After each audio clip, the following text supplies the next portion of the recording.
the wedding, how you took away a lot of the stress from her, and helped to make this a memorable day.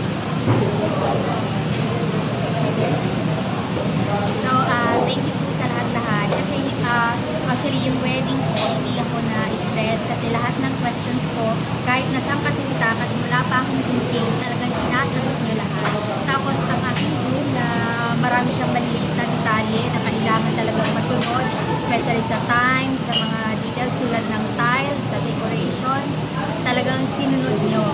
So, maraming salamat po at maganda yung aming wedding na hindi ako nai-stress. Okay? Sashura, alaga ka.